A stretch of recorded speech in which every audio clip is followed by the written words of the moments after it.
Szeretettel köszöntök minden kedves nézőt. Nagyon köszönöm, hogy Dacsó Roland eljött, és mindjárt el is mondjuk, hogy milyen apropóból. Sajnos egy nem kellemes dolog miatt beszélgetünk most. Roland, kérlek, meséld el, hogy mi történt veletek most nem olyan régen a családban. Hát a 3 éves kislányom már kiderült, hogy leukémiás. Hogyan derült ez ki, vagy hogy vettétek észre, hogy valami Hát gond nagyon van? sokszor hordtuk Fehérgyarmatra, kórházba, sürgősségire, ügyeletre, este, napközben. És akkor mindig csak ugyanazt mondták, hogy lázzal vittük, láztünetek, végtagfájdalma, hogy egy kis lázzal ne vigyük, ez egy felső légúti fertőzés, egy kis gyulladás. Ezt otthon lehet kezelni, vizes ruha, stb. Nem kell mindig antibiotikumokhoz folyamodni, mert az rontja a gyereknek a hasát, a gyomrát. És akkor így eltelt egy olyan jó 1,5 hónap. Ezt meguntam, és akkor mondtam, hogy itt a doktornőhöz felmentünk a háziorvosunkhoz, legyen szíves beutalni minket egy vérvételre, mert én laikusként úgy gondolom, hogy ez a folyamatos láz van 1 hónapja, ez nem normális. Ez nem normális. A szervezetünk valami ellen védekezik, hogy a láz véget, ez nem normális dolog. A doktornő persze természetesen kiadta, neki is furcsa volt már egyébként ez a láz, úgyhogy ha én nem is szólok, azt mondtam, hogy ő is várt még egy pár napot és beutalt volna minket. Tovább küldött volna titeket. Már valamit észlelt a doktornőnk. Megkaptuk az időpontot, bevittük Fehérgyarmatra a kórházba, gyerekosztályra.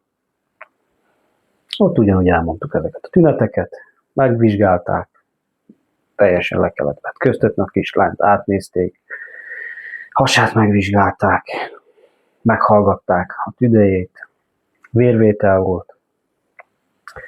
A vérvételen kiderült, hogy vérszegény, és felső légúti fertőzést állapítottak meg. Ugyan én mondtam ott is a doktornőnek, hogy a kislánynak semmi baja, nem köhög, nem folyik az óra. Nincsenek ezek a szokásos tünetek. Nem fájlalta a torkát, hogy lett nála felső légúti fertőzés. Akkor valami jellének gondolom, ennek lenni kellett volna. Azt a választ kaptam, hogy én nem vagyok orvos, ő az orvos. Ja, ezt el is fogadtam, ez így is van. Tehát ott Fehérgyarmaton akkor 2 hónappal ezelőtt, 2,5 hónapja most már, észrevettek valamit a vérbe, hogy valami nem jó. De felírták neki a vérszegénységre való gyógyszert, azt 2 hónapig kellett volna a kislánynak szedni. Ez így ment 1,5 hónapig. A tünetek nem enyhültek, ugyanúgy hordtuk Fehérgyarmatra. Azt hiszem, hogy mielőtt az egész betegség kiderült, előtte egy 1,5 héttel egy idős férfi doktor úr volt bent.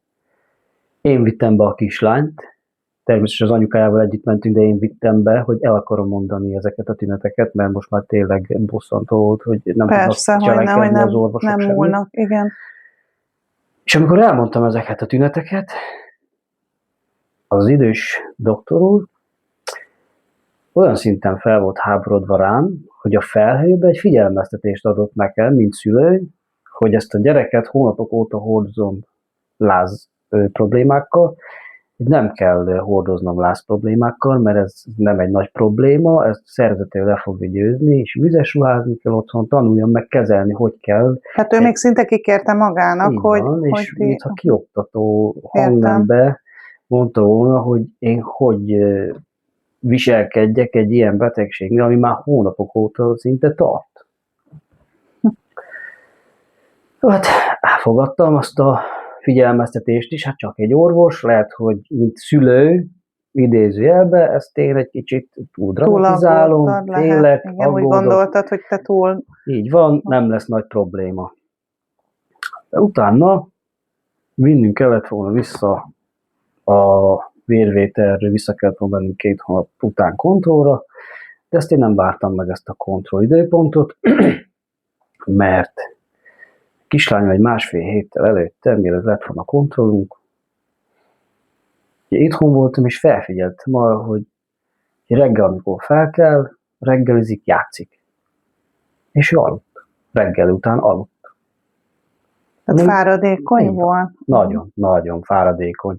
Se a tévé, se a telefonon a mese, se a tévében a mese, se kint az udvaron játék. Ami eddig megszokott volt, az most így elmaradt. Játékaiban abszolút nem, se egy kiszabgálás, nevetés, teljesen eltűnt az arcáról, csak egy ilyen kis bágyat kislányt láttunk otthon. Értem. És ez teljesen nem ő volt.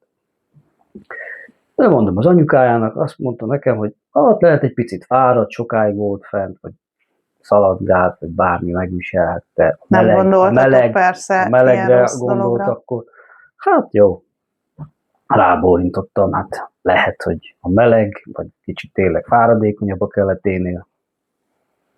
De aztán ezt én nem mondtam a páromnak, az anyukának, én mondom, ezt megfigyelem azért másik nap is. Hogy ugyanilyen lesz-e, vagy nem. Mert ha egyik nap fáradt, a másik nap azért mozognia kell, ugyanúgy, mint régen. Második nap is ugyanez volt. Talán még lehet rosszabb is, mert már még reggelin is kellett neki a reggeli. És olyan volt, hogyha felkelt, amikor én mentem a munkahelyre, én 6 órakor elindultam, én fél 6-kor, 5 órakor keltem, ő is felkelt, és ő már reggelizett. Korán. Egyből ébredés után már kívánta az így van, reggelizett, és akkor visszaaludt, igaz, de utána ugyanúgy felkelt ilyen 8-9 óra magasságába. És akkor a lényeg, hogy ugyanúgy fáradt volt. 2 nap, 3. nap megint. Tehát ki se kelt az ágyból, nem játszott, nem semmi. Szóltam, gyere, etessük meg a kutyát. Van otthon kutya, nagyon szerette a kutyákat, macskákat. Gyere, etessük meg, mondom, picim. Mindig etette, segített nekem itatni, etetni. És most ez sem. Csúszda nem érdekelt, abszolút, pedig hát a csúszda az órákat el tudott rajta csúszdázni. Építőjátékokkal építeni, babázni. Tehát ez az aktivitás, ez teljesen eltűnt. És akkor elhatároztam magamat, hogy igaz, 1,5 héttel hamarabb megyünk vissza, majdnem 2, erre a kontrollvizsgálat, nem érdekel, megmondtam, hogy ha megint le fognak teremteni az orvosok, én beviszem. Bevittem, Fehérgyarmatra, megint a gyerekosztályra, a kontrollpapírunkkal mentünk be, azt is vittem természetesen magammal, hogy lenne kontrollvizsgálatunk is, de hamarabb jöttem, mert problémát észlelek a kislányomnál. Plusz tüneteket vettetek észre. Megint én mentem be, ott volt egy kis fiatal doktornő, nem ő vizsgálta az előtt 2 hónappal ezelőtt a kislányunkat, tehát ez egy másik doktornő volt, és akkor ennek a fiatal doktornőnek mondom a tüneteket megint. Végtagfájdalom, láb, kéz, valamikor abszolút nem tud felállni, a fel is áll vissza, lefekszik, hatalmas nagy fáradékonyság, aluszékonyság, étvágytalanság. Azt mondja nekem a doktornő, mióta áll ez fent? Doktornő, 3 hónapja hordozom, mondom, a kislányomat. Vérszegénységet állapítottak meg, azt a gyógyszer természetesen folyamatosan szedi, akkor, hogy fel van írva, és mondom, nem de nem használ. voltak a tünetek, igen. Mondom neki, de mondom, mielőtt bármit mondom a doktornő, mondom, hadd mondjak el valamit. Azt mondja apuka. Mondom, láttam egy hasonló esetet 10-12 évvel ezelőtt, mondom, az öcsém agydövantos lett, és ugyanezek a tünetek voltak nála. Ugyanúgy nem játszott, feküdt, aludt. Tehát már volt a családban hasonló probléma. Ő agydövantos lett. És mondom a doktornőnek, hogy én mondom, nem szeretném, hogy igazam legyen, de mondom, nézzünk egy kicsit mélyebbre, hogyha lehet ezeknek a dolgoknak, mert mondom, félek. Doktornő, hát nem kell egybe a legrosszabbra gondolni, meg hát ők az orvosok, ők a vérszegénységre kezelték, akkor valószínű, hogy az előző doktornő jó észlelt ezt a problémát, csak vérszegény. Jó. Akkor ugyanúgy felküldtek minket Fehérgyarmatra a gyerekosztályra, vérvétel. Hát, ott mondták, várnunk kell. Vártunk egy 10-15 percet, bejött a doktornő, apuka, Nyíregyházára kell menni, azonnal hívom a mentőt, mert olyan vérszegény a kislány, egy gyors teszt alapján, hogy ezt már itt Fehérgyarmati kórházban mi nem tudjuk kezelni. Az igen. Volt bennem egy összeomlás, anyukába is, De ott csak először ennyit mondtak, hogy vérszegény, de először súlyosan. így van, hogy egy nagyon-nagyon vérszegény. Tehát itt gondolom arra gondoltatok, hogy lehet, hogy vért kell kapjon majd. Hát be kell feküdni, én úgy gondoltam, infúzió, Igen. nem tudtam most, hogy hirtelen lehet másfajta gyógyszerekkel kezelni. Lehet befekszünk 1 vagy 2 hétre, befekszik anyukával Nyíregyházra, és akkor nem lesz semmi komoly problémák. Persze egy kicsit azért féltem, mert hát befeküdni a kórházba, az már nem jó az dolog. Az soha nem jó, igen. De ugye csak nem lesz nagy baj. Eltelt megint körülbelül egy 15 perc, lehet, hogy sokat mondok. Ugye ez meg lett sürgősítve ezek az eredménykérések. Igen, a vérvételnek mindennek. Igen. És bejön a doktornő, azt mondja, apuka, mondom, tessék, doktornő. Mondom, megjött a mentő? Azt mondja, nem. Azt mondja, a kislány vérrákos.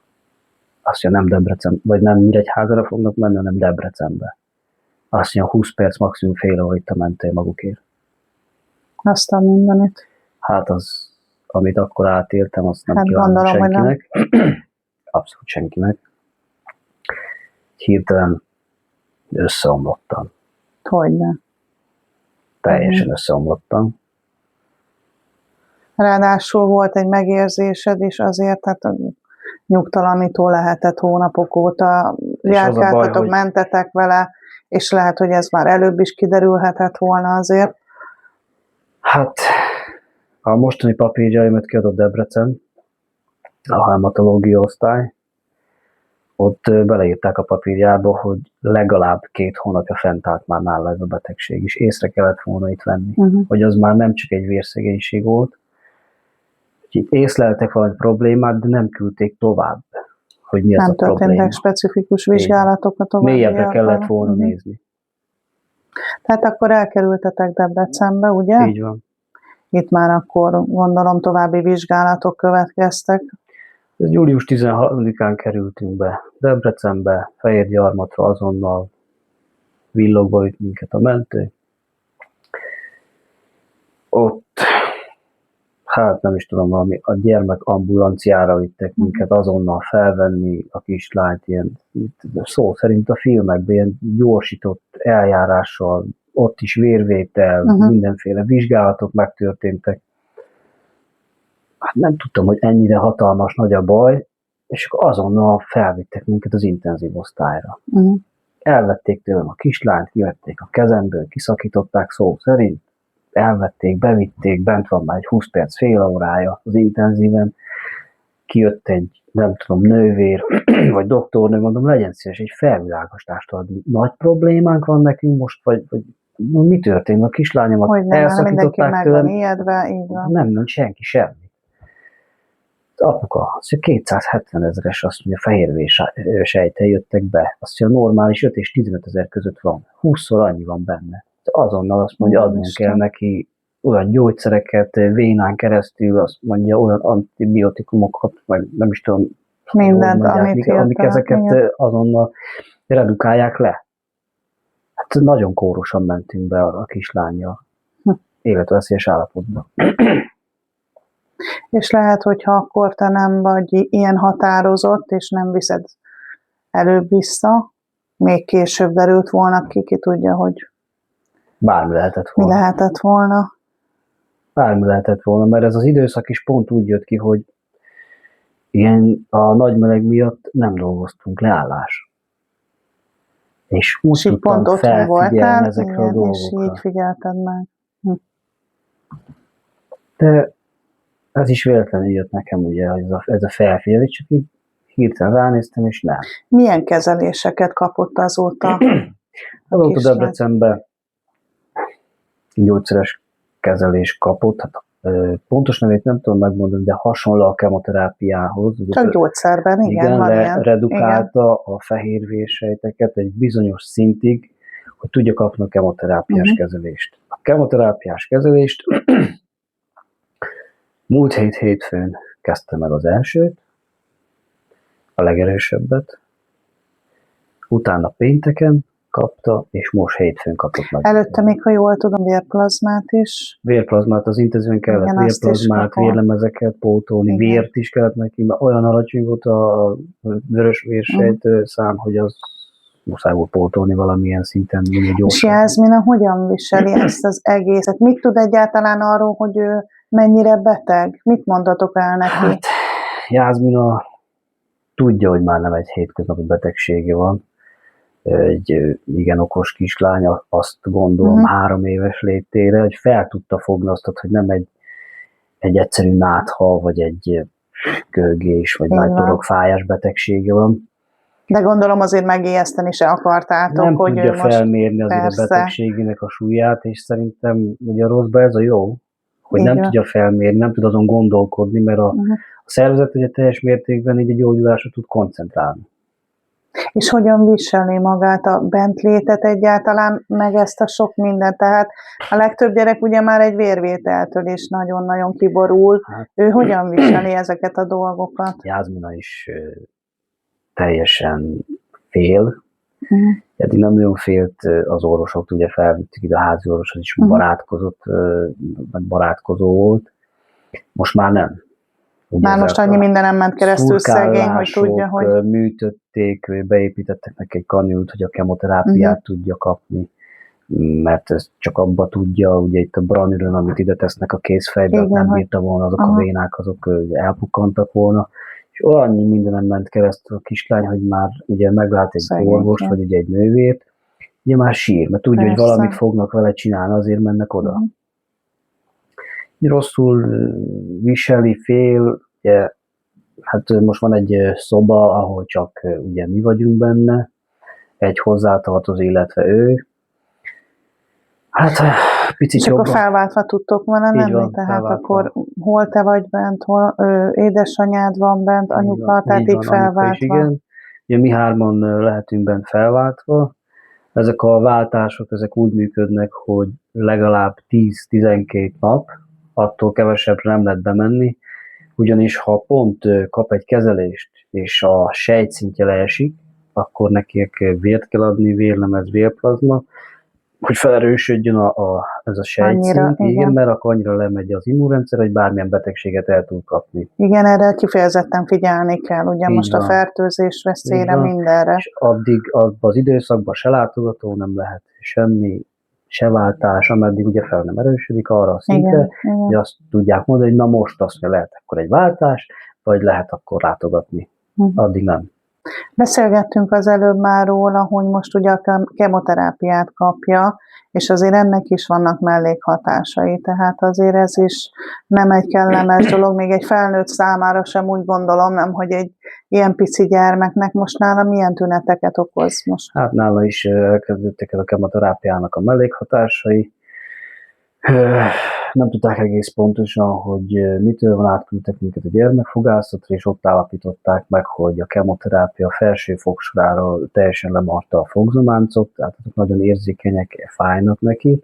A szájpadlásán ilyen égési sebekhez hasonló hegek vannak, úgymond.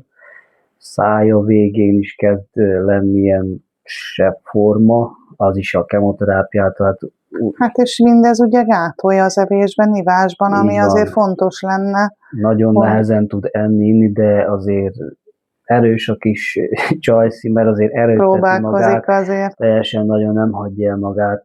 Hát változó a napi szintje, hogy eszik, de azért az egyszer-kétszer azért eszik.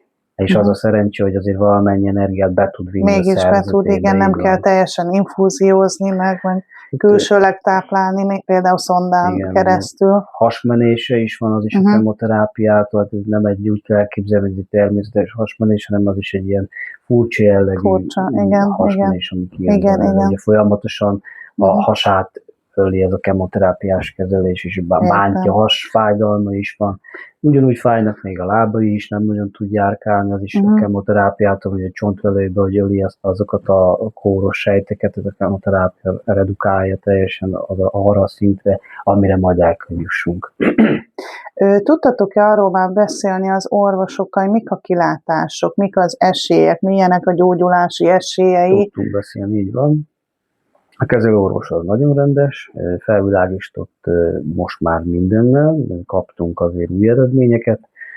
94%-ban volt a csontvelőbe, múlt héten vettek tőle egy csontvelő mintát, azoknak megjöttek az eredményei, 94% volt benne a csontvelőjébe, és 3,3%-ra le tudták vinni. De természetesen nem tudtak minket a standard betegségbe letenni, hanem a középrizikói kategóriába. Tehát ugye magának a leukémiának is vannak fokozatai, ugye? Tehát van enyhébb lefolyásúja, közepes, és a legmagasabb, a legmagasabb, és akkor ti most a közepesbe vagytok, úgymond. Így van. Tehát ez annyiba különbözik a legalacsonyabb, a standard, úgy mondják bent az orvosok, hogy X számú kemoterápiától kell, nem tudom mennyivel több. Többet kell kapni. Így van. Igen, ahhoz, hogy... Így előre láthatólag 4 hónap körülbelül a kezelésünk, és ugye ott majd vesznek megint mintavételeket, majd kiderül, hogy állunk, milyen szintet értünk el. Elértük azt a szintet, amit úgy gondolnak, hogy jó, akkor lehet, hogy hazaengednek, és akkor már csak vissza be kell hordoznom. Lehet egy héten 2-szer, 3-szor, vagy havi szintre bontják le, és akkor 5-ször, 6-szor, 7-szer, 8-szor, nem tudom. Na de egy jó pár hónapot az még biztos, hogy bent kell, hogy maradjon, ugye? Hát most bent vagyunk 3,5, tehát ez a 3 és 5 hónap, ez kérdéses, hogy most mennyi, és utána teljesen 2 év még ez a gyógyszeres kezelés, hogy vissza kell nekünk oda járni, és folyamatosan kontrollra. Tehát ez nem egy pár hónapos dologról beszélünk itt most. Évekről beszélünk. Igen. Évekről beszélünk, hogy be tudják állítani teljesen a gyógyszereket, de valamikor erősíteni kell a gyógyszereket, valamikor több gyógyszer kell. Ez a szervezettől függ, hogy mi változik, hogy reagál természetesen a szervezet, lehet, hogy egy másfél év múlva másképp fog reagálni, megint vért kell neki kapni, többször lehet vissza be kell, hogy feküdjünk, ugyanúgy kell megint a kemoterápiás kezelés. Ami nagyon fontos, és amit most nagyon szeretnénk kiemelni és elmondani, hogy minden segítségnek nagyon-nagyon örül a család. Természetes, hogy bármilyen felajánlást szívesen fogadtok, de azért mondjuk ki őszintén, a legnagyobb segítség mindig az anyagi segítség. Tehát szívesen fogadnak tisztítószertől, tisztálkodási szertől, pelenkától elkezdve mindent, de azért lássuk be, hogy eleve maga az utazás milyen sokba van, tehát a benzinköltség, ti is kiestetek a munkából, te sem tudsz dolgozni, azért otthon is számlákat kell fizetni, fenntartani magatokat. Úgyhogy ha esetleg majd arra kerül a sor, hogy haza és engedik a kislányt, ott olyan steril körülményeket kell teremteni, oda is mindent bevásárolni, és vele kell lenni. Tehát azt szeretnénk kérni mindenkitől elsősorban, aki teheti, hogy anyagilag segítse és támogassa a családot, erre van a legnagyobb szükség, de ezen felül, ezen kívül természetesen bármit szívesen fogadnak, szívesen várnak, de ez lenne most a legnagyobb segítség, úgymond tényleg az utazási költségekben, mindenben, hogy anyagilag azért próbáljunk segíteni ennek a családnak és ennek a kislánynak, aki nagyon bátor, és nagyon erős ahhoz képest, hogy milyen pici. Nagyon szépen köszönöm neked, hogy ilyen őszintén elmondtál mindent. Tiszta szívemből kívánom, és szerintem a nézők is tiszta szívünkből kívánjuk, hogy gyógyuljon meg Jászmina, nektek pedig nagyon sok erőt, kitartást kívánunk, és látni fogjátok a videón folyamatosan a számlaszámot, kint lesz. Aki tud, aki teheti, bármilyen összeggel, a legkisebb összeg is számít, segítsünk. Nagyon szépen köszönöm, hogy eljöttél, és beszélgettünk.